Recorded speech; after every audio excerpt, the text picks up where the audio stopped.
Ladies, gentlemen, boys, and girls, it's your friend Dom C back with another episode of the Draft Dodgers. And today I'm looking forward to this one. Got myself a co host who I have not worked with yet today. Many of you know him on Twitter at NFL Draft _Weston. You might also be familiar with ZeroTechDraft.com. He's the creator, he's the co owner, and he's the one who's going to talk about some players that we should be looking out for at the NFL Combine, which is right around the corner. Coming up.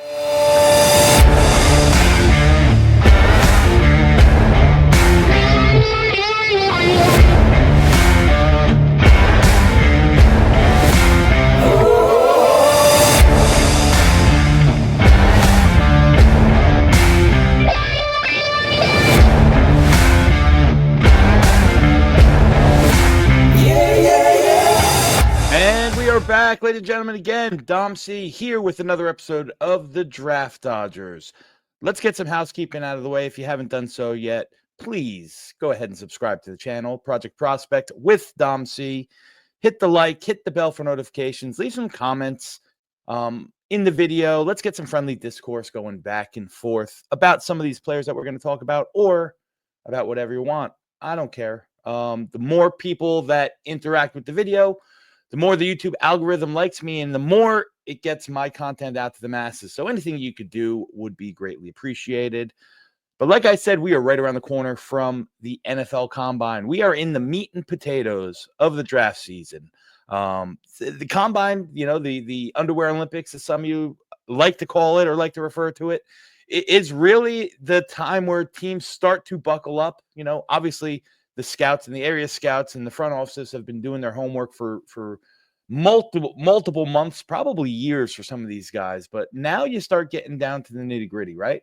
Now they start to check boxes off on some of the physical limitations and stuff that the players have, where they fit, where they won't fit, who's got long enough arms, who doesn't have long enough arms, who runs the best 10-yard dash out of all the linemen, all that important stuff. But I'm happy to say I'm not doing this one alone today. Like I said, bringing on the co-founder, actually not the co-founder, the founder of ZeroTechDraft.com. You know him on Twitter at NFL Draft _Weston.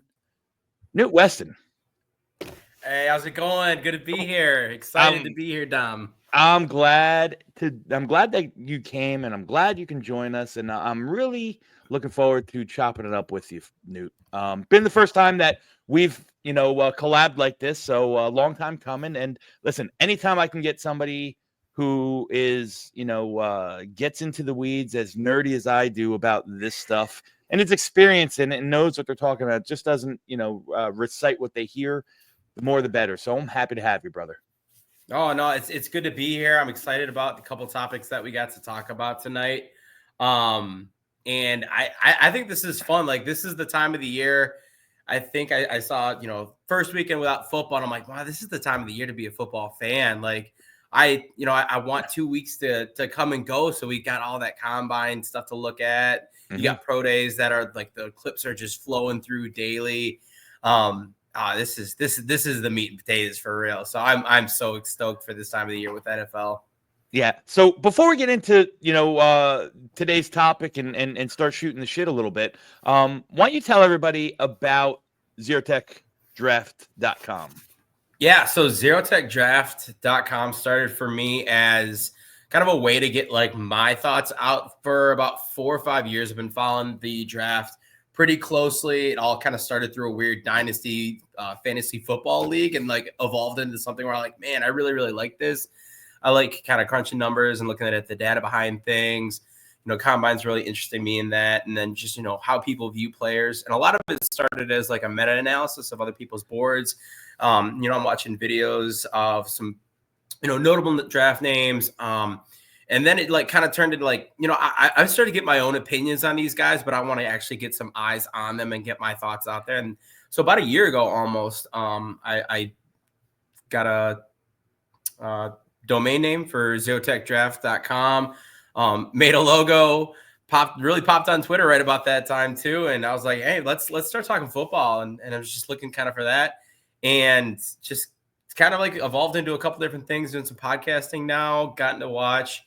Man, I'm probably coming up on 150 players that like this year I've gotten a chance to watch film on, which is just unbelievable to kind of think where I started at and where I am now. So this has been an absolute blast, a blessing to kind of be able to do this and talk about these things. So yeah, it's kind of like where I've been at in terms of like these last 5 years, and really just a massive acceleration over these last 12 months. Yeah, that's great. And if you're not familiar with Zero Tech Draft, all the links and everything will be in, the body of this video. So go ahead and pay Newt some, some flowers. Check out the website. Follow him on Twitter if you don't. I mean, Please. a lot of good content out, amongst the small niche of draft, evaluators and content creators and so on and so forth. So the more eyes that we get on our stuff, the better for all of us.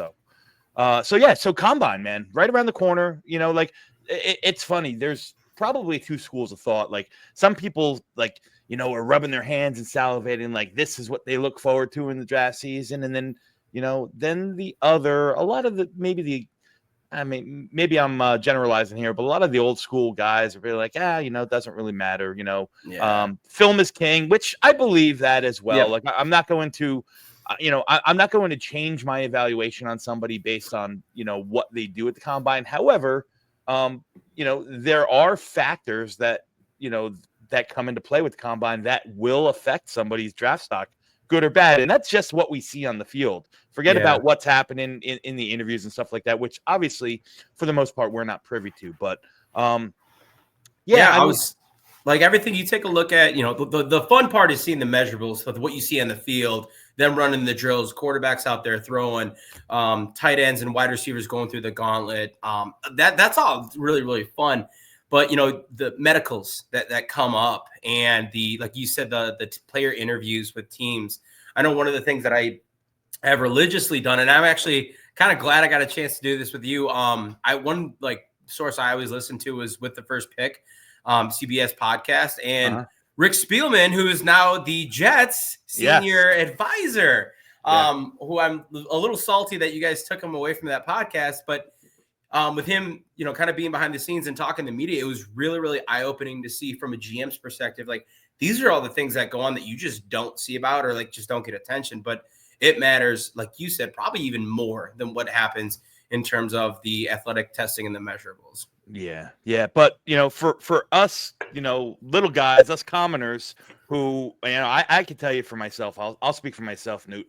Yeah, I'm glued to the TV to watch, to watch like some, tackle from Alcorn State, run the 40-yard dash and stuff like that. Like it's intriguing, and it definitely has a buzz and brings a buzz to what is in essence, dead football season, but really live in the off season, because it's not only like really the Senior Bowl kind of starts off, we've been involved in evals and scouting well before the Senior Bowl happens, but the Senior Bowl really kicks it off. And now, in a football term, not just like a draft analyst kind of mindset, but you go from Senior Bowl, then you go to Combine, and free agency is right around the corner, right? You're going to start hearing teams, start releasing guys, and you're going to hear who's going to get their fifth year option. So the off season is well on its way right now, I think about football, it ends, and we were talking about how exciting this is for us.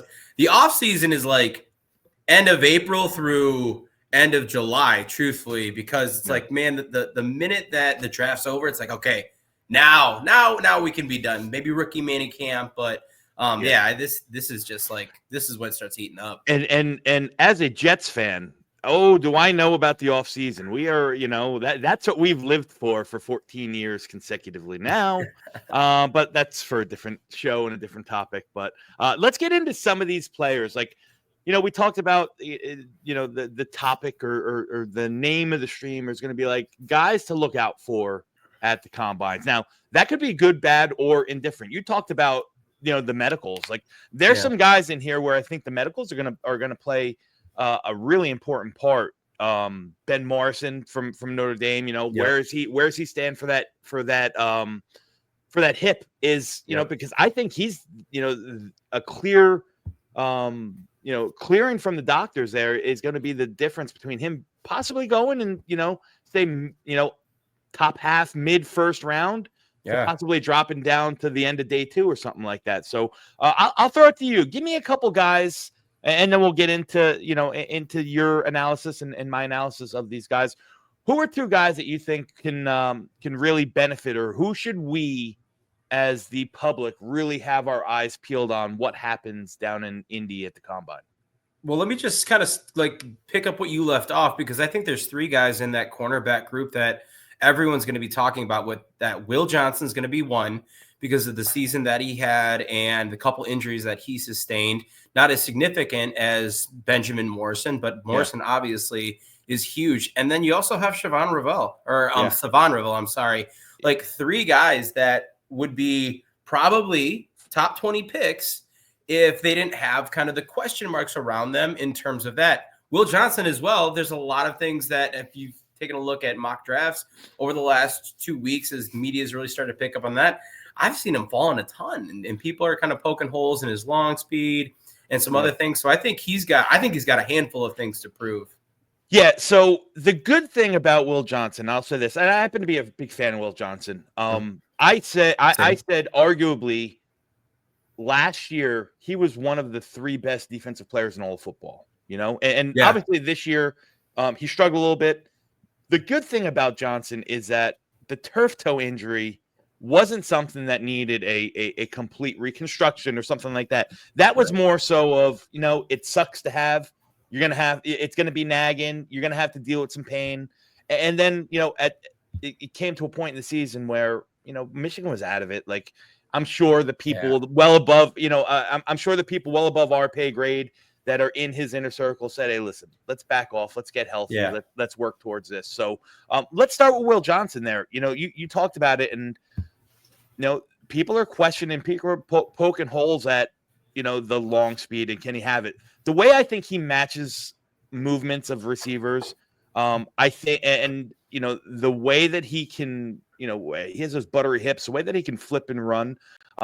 I'm not necessarily all that concerned with his, if there's a checklist of things that would scare me about Will Johnson, it's not his long speed. Like, listen, Jets fan, Ahmad Gardner, they said a lot of the same things about him, right? Yeah. The long speed's going to be an issue. And it hasn't really been an issue. Like there's probably nobody who makes up ground as well in the NFL. Well, maybe not as well, but one of the top as Ahmad Gardner.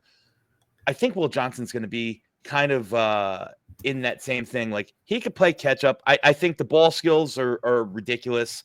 Like I said, the way he moves and the way he matches wide receiver movements, he tackling, not so much, but I can deal with that. I can deal with that on the perimeter for a cornerback, especially a guy that I know plays with, has good eyes, plays with anticipation, can make a play on the ball and turn it over. So talk to me about Will Johnson a little bit. Go ahead.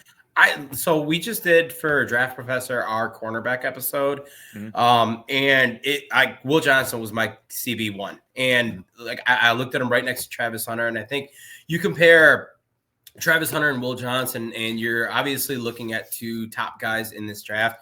Travis Hunter's a completely different beast, but some of the things that you might point out with Travis Hunter is his ability to play defensive back is so tied to his ability to play wide receiver. Like, he develops that understanding for how to defend a wide receiver by playing wide receiver. Yeah. Will Johnson has, in my opinion, a better IQ than Travis Hunter. And I'm not saying that as a slight to Hunter, because I think Hunter, on top of being a freak athlete and a workhorse that he is, also is like a very, very smart football player. I think Will Johnson is even smarter. And I think a lot of that comes from his ability, where he knows he might not be the most athletic guy in the field, but if he's the smartest guy in the field, if he can understand how to read a quarterback, how to pounce down on a route, give himself an appropriate amount of cushion, then I like everything about this guy. I think he's got that short area quickness. I think he's going to sit in the pocket of a defender. And if he knows he's going to have a guy on a 2 route or a hitch, he's going to play it appropriately and give himself the best opportunity to succeed. Every time you take a look at him when he's in coverage, he's always, making the quarterback put it in a spot where he can't quite get it. And you have a quarterback that's good kudos to them. They're going to deserve to make that completion. But Mhm. aside from that, he knows how to read a quarterback. He knows what that wide receiver wants to do, the tendencies of them, how to read a route. He's just so incredibly smart and savvy in coverage that it's going to be something that I think elevates him. On top of that, if he is running 4.5s, sign me up. I don't care at that point. If it starts to push a little bit more like 4.6s, then I might have some question marks. But I think his is like, I'm not expecting him to be a burner. Just like hit that mark. Don't Brian Branch it, for like lack of a better phrase. But like we even see that now. Branch is obviously a little bit of a different beast. He's a safety and corner or nickel defender, and you don't have to have some of those physical traits like you do. But still, like, he's just got to hit a mark for me. I think he's gonna hit it. I'm not concerned, like you said, in terms of what he has to do there, because he flourishes in every other part of his game. So I really, really do like Will Johnson.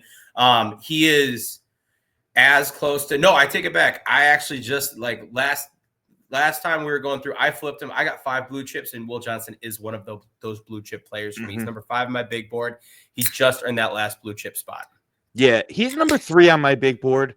I see that whole blue chip thing, and really everyone's eyes and how you grade and your grading system. Everyone's different. So I only have 2.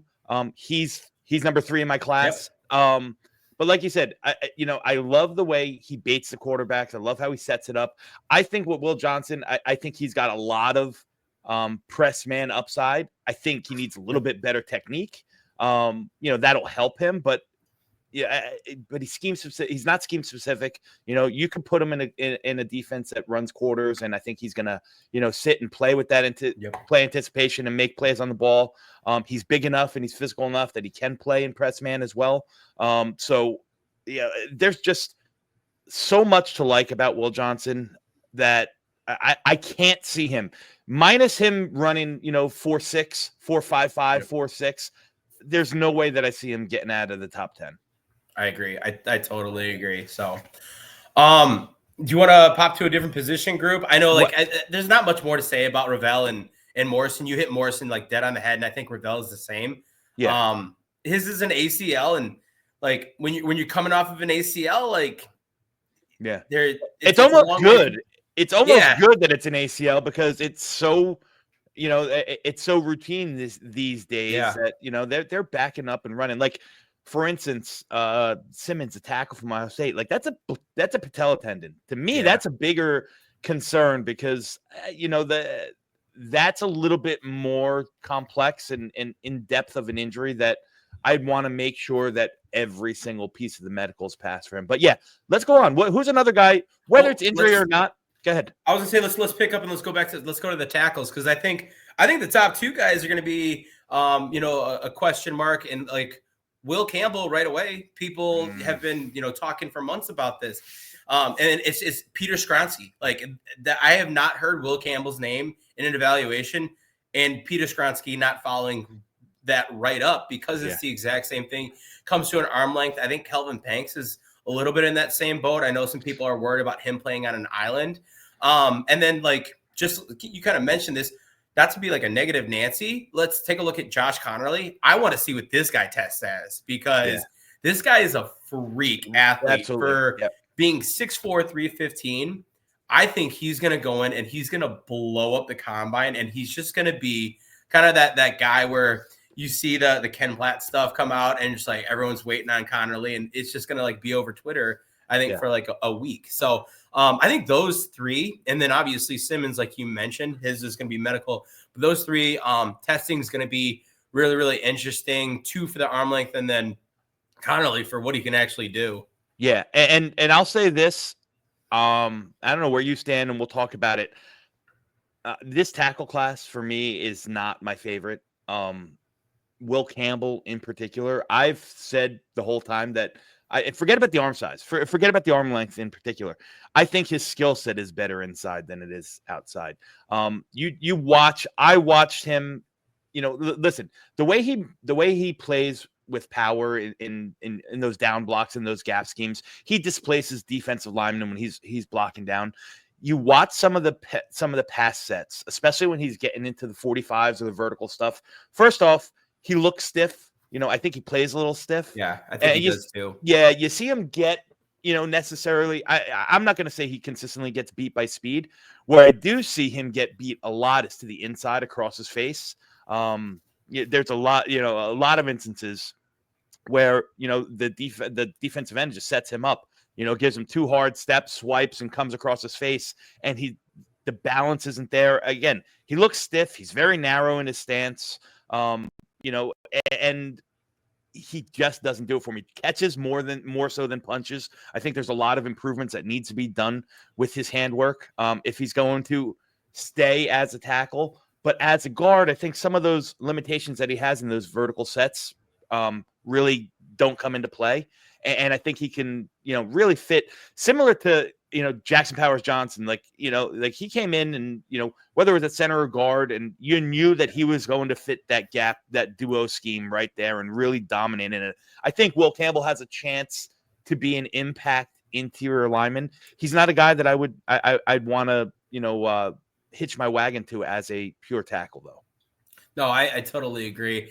And I think I don't see Campbell necessarily as limited as you do outside. I definitely have, same things written down, limited flexibility, which is going to be a huge thing for him. And then the hand technique is absolutely enormous. And then combine that with the shorter arms. I've got him right now as a tackle. I've just kind of been waiting to see what happens with him. And I think I'm going to cross that road once I get there. Yeah. Kind of come back to that final eval. Calvin Banks for me is a guy that I really actually do like him. I don't think he is. If you were to take the top 3 tackles from last year, I guess let's say it's the top 2. If you said Olu and Joe Alt, he's not touching those guys. I think he finds his way somewhere in that 4 to 6 range. Yeah, and then that next tier, that 4 to 6 range. But I do like Calvin Banks. I think he does move well in space. I like his athleticism. Yeah. For a bigger guy, I think he does too. Yeah, and I think for him, once again, it's arm length, just hit 33, dude, and we'll be good. I think he'll be fine there. I know that Armand Membu is a name that has been really getting thrown around a lot. Right tackle. I've heard some comparisons like Darnell Wright for him. In terms of kind of his style, what he can do. And I think that's totally fair. But if that's the names that we're coming up with, yeah, I agree that this tackle class is really, really not all that deep. You got Josh Connerly, who you're probably betting on a little bit more for traits. Yeah. But when you have, one guy who has, that potential to kind of be a guard because of some issues with moving in space, flexibility, and arm length, another guy who has some questions around arm length, and the third guy with a patella tendon tear. It's that's supposed to be the top 3 guys, and every single one of them has a question mark around them. Yeah, I go through this argument constantly, at least 3 times a day with other Jets fans on Twitter or guys I just communicate. There was a strong divide in the Jets world on team offensive tackle last year or team Brock Bowers. They called themselves the Bowers boys. It was crazy. But I said, listen, and there's no denying Brock Bowers is a phenomenal, phenomenal player. But I said, thank God we're not, forced to, we're not in a position where we have to force one of these guys at 7 there.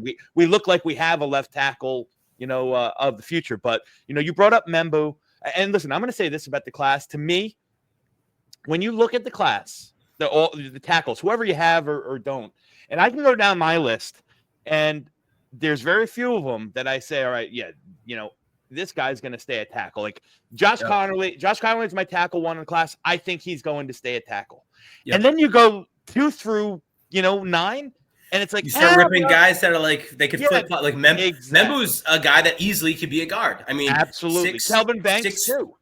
Yep. All those guys. Wyatt Milam. You can start just going down the list. Sabanea. I've got him as a guard. I've got Sabanea as a guard because I think he's going to end up being one. Yeah. And I don't I've heard even some rumblings on Ariante Ursary. Yep. All of these guys have that I've never heard this many guys in a top 10 for tackle, where you're having that conversation about them. Like Well, it is insane. last year's class, I thought was an incredible tackle class. But if you go down you go down the first round, right? Yeah, you had you knew he was going to be a tackle, right? And Latham, I happen to be a big fan of Latham. I thought Latham was for sure going to be a tackle. I didn't think he was going to move to left, and he did a so-so job. But I thought he was going to stay as a right tackle. That was the thing about Latham, is left or right tackle. Like you were never arguing moving in. But yeah. And then you go down the list. Like people can make the argument with Talise Fuanga that some thought he was a guard. After that, Armarius Mims, Fontenot, Olu, these guys are all tackles. You knew you were going to get a tackle. Some of them were going to be left tackle, some of them were going to be right tackles. But there wasn't this, he might have to play guard, or, Savane, you can flip a coin. Half the people see him as a guard, half the people think he can man tackle. Same thing with the funny thing about Savane is, like, I hate making this comparison, but like Jordan Morgan is the only guy I can keep comparing back to.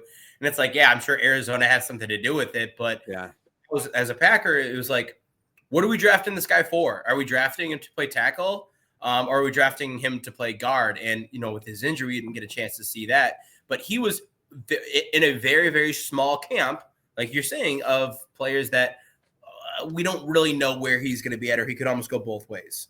Yeah.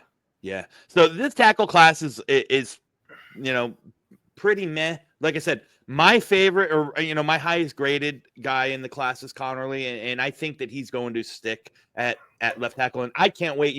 I'm glad you brought him up, because I don't know if people understand how athletic he is. Now, you talked about, who did you talk about as a comp to him? Athletic. Oh, and that was Membo.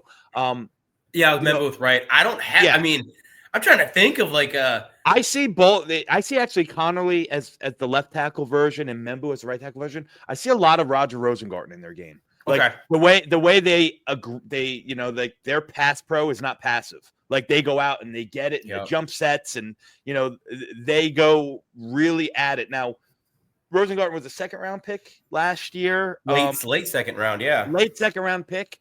And hell, listen, if he was in this class, he might be talked about at the top of the class in this class. But I think Connerly he's got the makeup to do it. You love the length, you love the athleticism.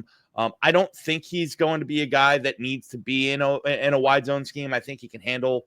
I think he can kind of just settle at left tackle for probably the next 10, 12 years. Protect the quarterback's blind side, so on and so forth. Membo's interested. I think he's a guy that's going to probably be a jack of all trades. You need a right tackle, he can fit it. You need a right guard or a left guard, he can fit it as well. So this class is there's a lot of meat that's left on the bone. If when I was done with my grades, but I'm curious to see how it all pans out. There's one more guy we'll talk about, tackles. I'd love to get your take on him, because he's a guy that I had graded relatively low. I had a day 3 grade on him, a mid day 3 grade on him. I didn't adjust my grade on the Senior Bowl, but he definitely showed me something at the Senior Bowl, which made me come home from Mobile and say, all right, I got to get back into his tape, because, what he showed here didn't really match my eval. Talk to me about Anthony Belton from North Carolina State. So Anthony Belton, he's a guy where I've struggled with him a little bit. Mm-hmm. I think that, and we talk about, like, you get like you build a tackle in a lab in terms of like their measurables, and Anthony Belton, like, his frame walks out of that 6'6", 330 pounds. Huge human being. I love his work ethic, and I think that for his size, he moves really well. But like there are some concerns when you start to look at him and like his technique. I think he can be a little bit sloppy. Like, how many penalties has he had over this last year? He had 8 penalties this last year, which that's not a number that you like to see. The only one that's going to be higher than him is obviously Cam Williams, because he doesn't even know what he's doing out there. But that's a conversation for a different day. Yeah. There are so many things that are like, he's got all these traits that could be really, really good, but like he's a player that hasn't quite lived up to that in college. I think that like people are going to be really, really hot or cold on him. I've got him right now with a 4th round grade. So it sounds like I'm kind of similar to where you were. Yeah, I'm low. I mean, he graded out as a low fifth, high six for me. And maybe that was a little harsh, but he was a guy along the lines of everyone else we talked about that I said, it's probably going to have to move inside.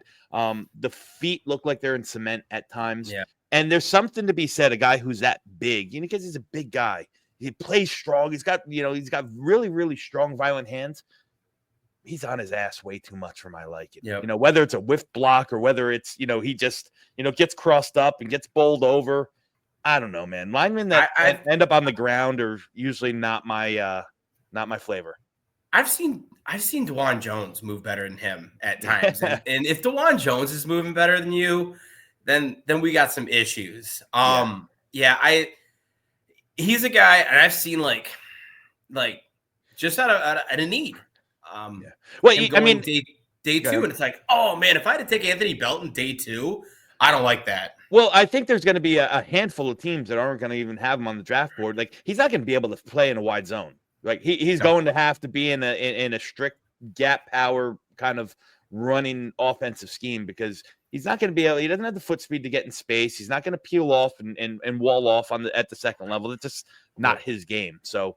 Whether it's inside or outside, I think he's going to be typecasted into a real, grind it power, type of offense, which, there's plenty of teams that run it. I'm not saying he's, not going to get a job because of it, but, absolutely. But he's not going to get drafted. Yeah, absolutely. But he's not going to end up on the Niners. Like, he's not the Niners kind of offensive lineman, and, he's not going to end up for the Dolphins. He's not going to be playing for the Dolphins. Exactly. The teams that really, really, need to or really rely on their linemen being the better athlete, their linemen getting out in space, being able to handle themselves out in space. He's just not going to be there. So I think that's going to, and I think that plays into it. Like, necessarily didn't affect his film grade for me, but I think that matters. You know what I mean? So I'm glad we kind of see that the same light, because he's one of those names where I'm not expecting a ton. I know he's going to be at the combine, but 9.9 RAS score is probably not coming out of Anthony Belton, no, for sure. So I'm curious to see if my eyes, kind of align with other people's in that one. So I got two more. Go ahead. I'm sorry. No, go for it. No, I was gonna say I was gonna pop it somewhere, but if you got a couple names, go for it. I got a couple names, but you go first, man. Well, I was going to say, because one group that you talk about a lot, obviously the trench players are going to be really big. People love seeing wide receivers and running backs run the 40.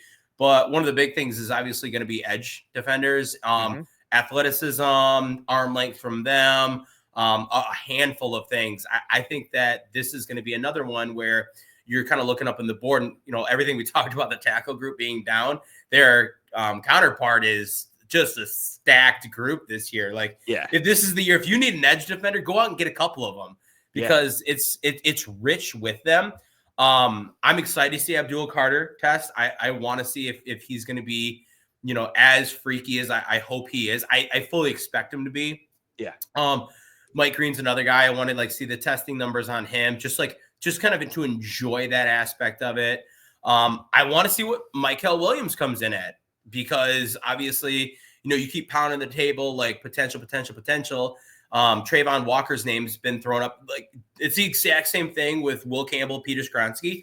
Every time someone mentions Mykel Williams, Trayvon Walker gets added. And it's like, okay, well, if this guy's going to be that heavy potential guy, show me the RAS score that backs that up. So I think there's a lot of guys in this group that are going to be really, really fun to watch. You're going to see some really, really cool scores coming from this. Yeah, and I think the general population, the Gen Pop, is going to really, their eyes are going to open up when they see, guys like Shamar Stewart at 285, 290 pounds, what he can do, so on and so forth. Oh, my God. But you brought up a good point, and I kind of want to circle back to it about Mykel Williams and even Shamar Stewart. I always talk to people and I tell them, the one thing that we as fans really don't take into account as much as the NFL, the front offices of the NFL, is the traits of these guys.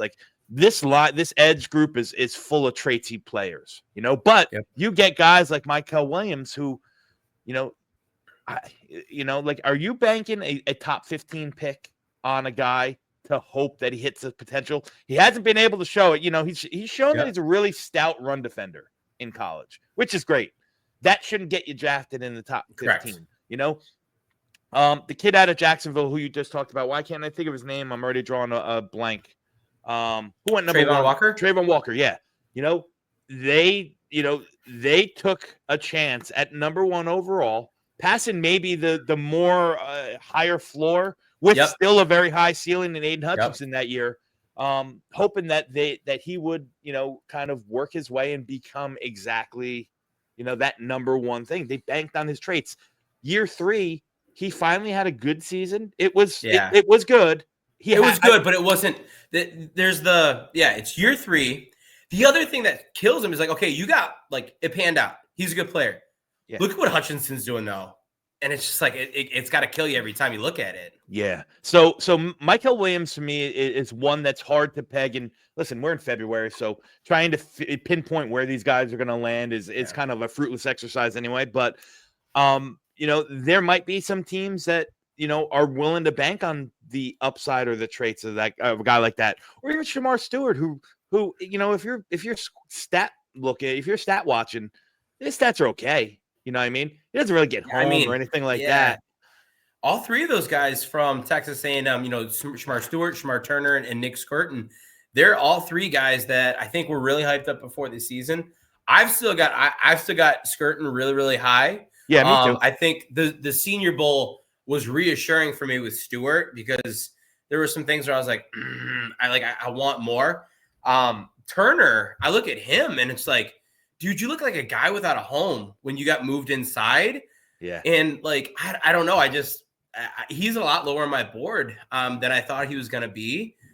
When I watched him, I was like, I hated you inside, but I don't think you've got the juice for the outside. And it's just like, where do you fit in then? So all 3 of those guys, they're going to be interesting ones, especially if you kind of, like you said, take a look at the box scores and start comparing, apples and pears. This isn't quite to add up for where some of these guys are at. Yeah.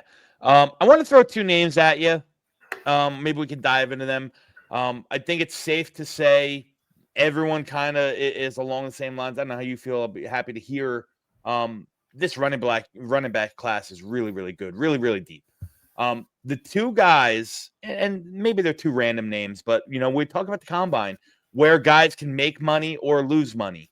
I think the running backs and the skill positions in itself and the edge rushers, we're probably 1, 2, 3, running backs, wide receivers, and edge rushers are 1, 2, 3 in this. But the running backs can really make some money or lose some money. And I think there's a couple guys that are right on that fence of being, they're going to have a chance to soar into, early day 2, late day 2 area, or they might drop back into mid day 3 area. Now, that's how I see them. I'm curious to see. First one, America's favorite running back, I guess, all of a sudden after his performance, Cam Scatterbo out of Arizona. Cam Scatterbo, yeah. Oh, yeah. I was saying you say America's sweetheart. It's like, we know who we're talking about. Yeah. So the long speed is an issue, and really the limited athletic profile is going to be an issue. You look at, and I tried to find, I don't really, in my draft guide, I don't put comps in there, so on and so forth, but sometimes you'll find a comp that works. I tried to find a comp. The closest thing I could come to Cam Scatterbo, what I think, is Jonathan Stewart out of, when he got drafted at Carolina a couple years ago. Body type and so on and so forth. Stewart's a little bit heavier. I think he's about 10 pounds heavier. But Stewart also was like a 9.9 RAS score. I don't think Cam Scatterbo is gonna test that well.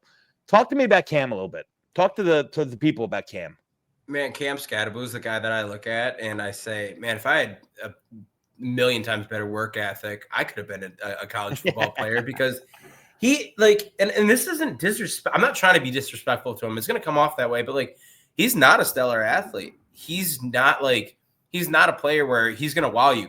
He's got some tree trunks for thighs, which absolutely help with the way that he runs. He runs like you just insulted his mother on every single snap.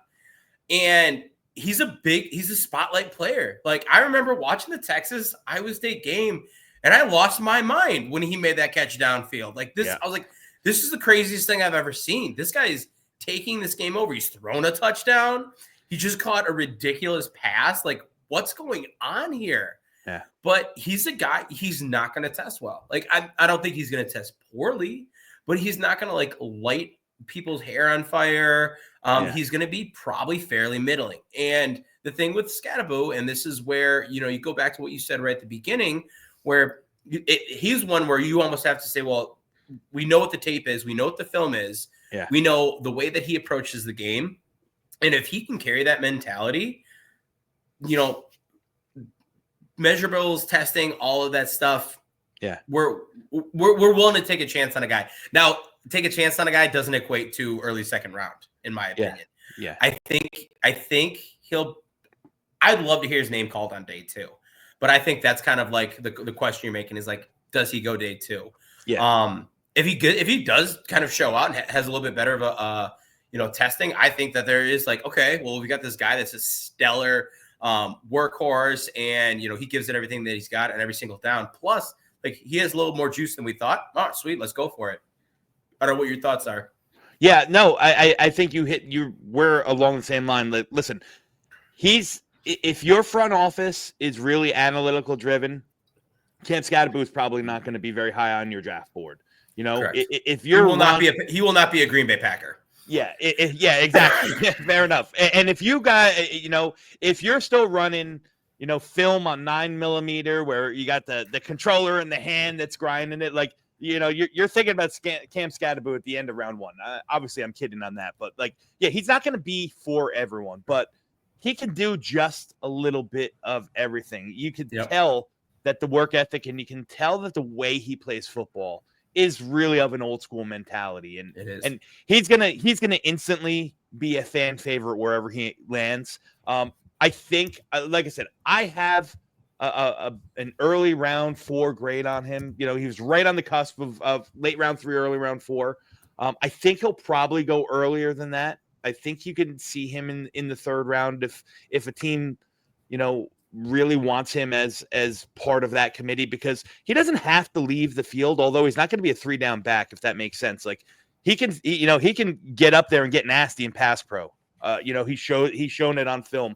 He can, get out and help. His hands are good, even though, he didn't run a big route tree or anything like that. But, you can put, he's going to, that contact balance, you can let him bang inside the tackles and short yardage. So he's going to have a role in the NFL. It just, where he falls or where the numbers falls or how important somebody sees the numbers over than the effort on tape. He's an interesting one. Yeah. So this is kind of one thing that you said, Stuart, one I've always come back to a little bit is Pacheco, just because of like that mentality. Yeah. Because I just went to look real quick. Pacheco had an 8.8 RAS. He went in the 7th round. And obviously there's a little more media attention on Scadaboo, and like it or not, I really do think that does play a little bit of role in terms of how NFL teams view him. Obviously, like, what they're doing behind the scenes is like, they don't give a shit what we're saying, but I think his ability to kind of show out in big games does impact that. But like, if you're saying that, like, you have this guy that's got a similar mentality, that's a pretty good athlete, and he's waiting until then, and you also have this stacked running back class. Yeah. I definitely see where you're at. I've got a 3rd round grade on Scadaboo. I do like him because I am a little bit more of that old school mentality where, like, I like a guy that's going to give it his all. But I 100% see what you're saying, and it wouldn't be shocked to see him have his name called until day 3. Yeah. I got one more running back for you, Newt, before we wrap this episode up. This is a guy in the summer. I was, last year in the summer, I was gaga for him. Like, I figured that he would be one of the top 2 or 3 running backs that came off the board. And, he did nothing but produce this year. But I think, again, similar to Scadaboo in that there's questions about his overall athleticism. I think there's going to be questions about if he's got that 2nd or 3rd gear. But, man, when you talk about a football player, and again, I live in Jersey, so I got to see him firsthand a lot. Kyle Monangai from Rutgers. Where do you fall with Monangai? I love Kyle Monangai. Do you? I have him actually. it hurts me to say this. I have him right after Cam Skattebo in my running back ranking. I do too. I do. Munungai's Okay. 10th. Munungai's 10th and Skattebo's 9th for me. So Skattebo's 7th and Munungai's 8th for me. Yeah. I love Kyle Munungai. When you talk about, I'm sorry, go ahead. No, you go for it. Please. I was gonna say you talk about that perfect ideal build for a running back, right? He's 5'9", 5'10", 205, 210 pounds, compact. He's got a little bit of Maurice Jones-Drew in him. He can really, really just get at it, man. He's a guy. I mean, and he was a workhorse. He was a grinder. He was the Rutgers offense. There's just so much that I really, really like Munungai. And he's a guy that, man, I would love if he just surprised the shit out of everyone and dropped like a low 4.4, came in and ran 4.4 in here. That'd be awesome. I mean? It would be phenomenal. But the way he runs, the violence that he plays with, again, my eyes tend to go to running backs that have that contact balance. I think Genty's, way up here. He's in a tier all by himself. But then you get guys like Munungai. You get guys like Cam Skattebo. You get guys like DJ Giddens, I think, is really good at it too.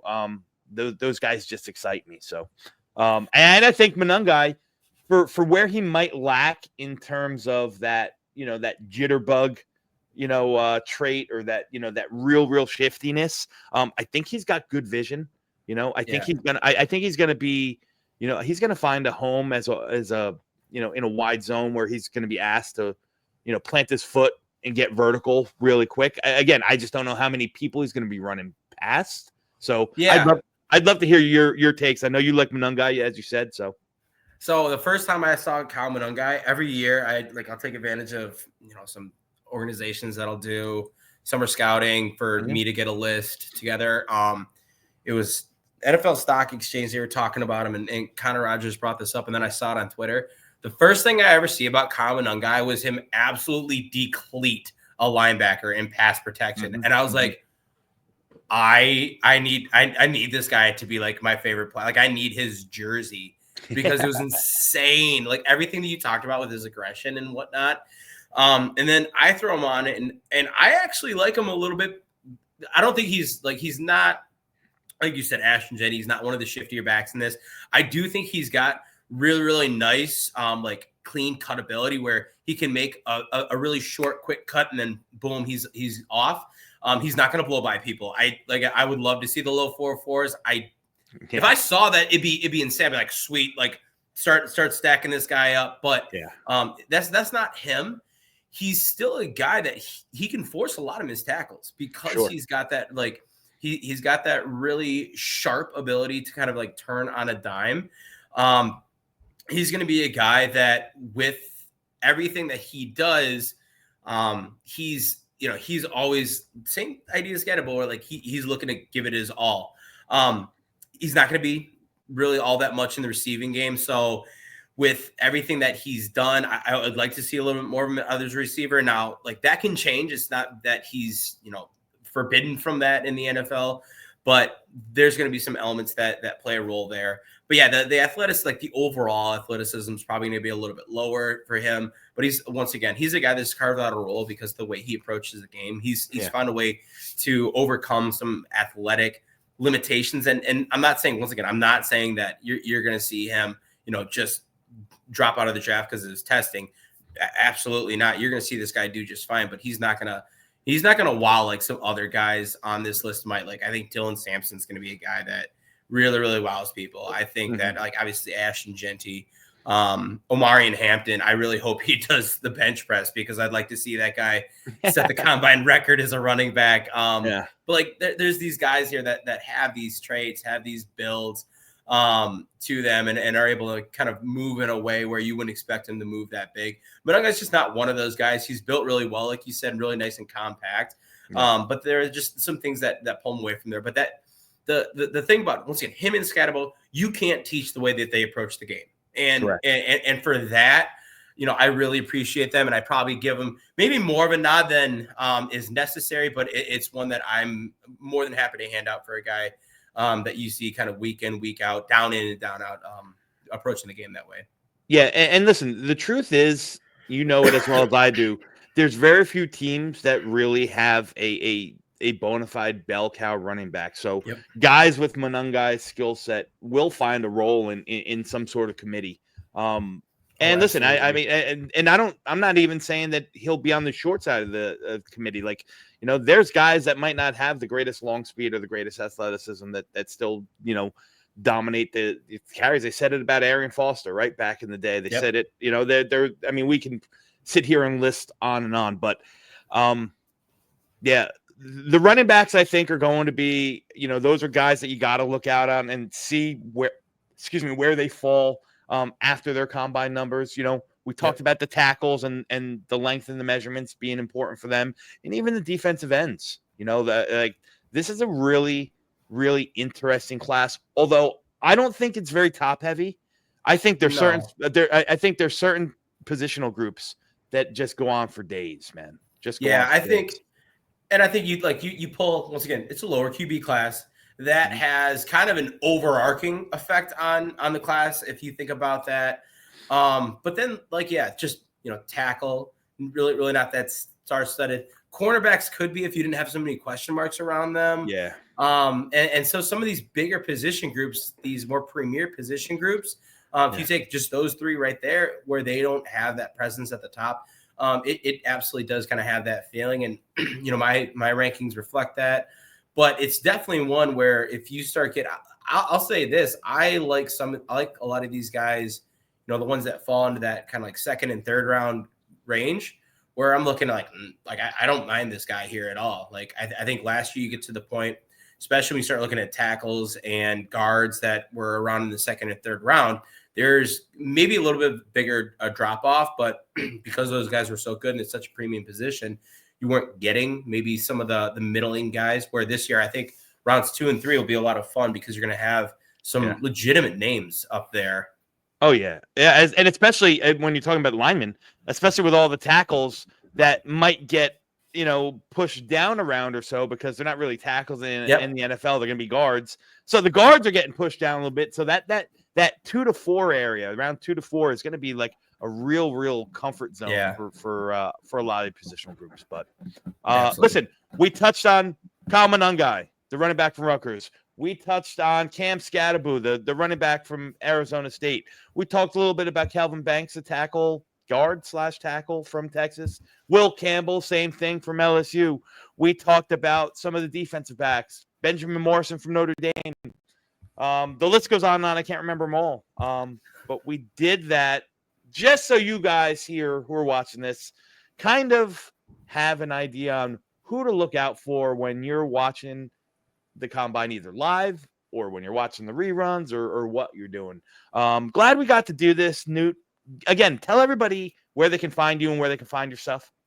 Oh, absolutely. Find me mostly on Twitter at NFL Draft _Weston. That's typically where I'm posting a lot of my thoughts. Just got done with my early position rankings. They're all up there. Doing some 3-round mocks right now for teams. And then obviously just as things come out, posting questions, posting my thoughts for that, posting film breakdowns. You catch me Thursday nights for Draft Professor. Stream with Jim in the Weekly Huddle, Owen. We talk about, at this point, really whatever we want to. Now we're done with some position groups. I think we're doing a mock draft this Thursday, so that'll be fun. But then also www.zerotechdraft.com. That's where I've got my latest big board up. Starting to work on my first mock draft of the season, and then been putting player scouting profiles up there, as well as what will be some breakdowns for quick top 5 positional rankings. Awesome. Yeah, guys, and everything's going to be linked into the video, so you'll be able to access anything that Newt has or produces. And if you're interested in the draft, if you're interested in educating yourself on some of these players, he's a great resource and a great guy to listen to and follow and read his stuff. So thank you. So yeah, man. So this was a blast, dude. I'm glad we finally got to do it. And let's not be a stranger, man. The draft season, we got about 6-7 more weeks before the actual draft. So let's make sure we get together again, maybe later on or early next month or something like that. What do you think? Oh, I'd love to be back. This was a ton of fun. everything that we were able to do, just kind of discourse and whatnot. I would love to be back, Dom. So thank you so much for having me on. Yeah, we'll do it again. Guys, if you haven't done so yet, please like, subscribe, hit the bell for notification, do all that stuff so YouTube decides that they like me and they'll kick my content out to the rest of you guys. Love you all the subscribers. I appreciate it. Leave some Discord. Let's get some friendly discourse going on in the comments. If you like me, if you like Newt, follow us both on Twitter. Follow us both wherever we're at because we like that. So until the next time, till the next episode of the Draft Dodgers, I'm Dom, that's Newt, and we're out.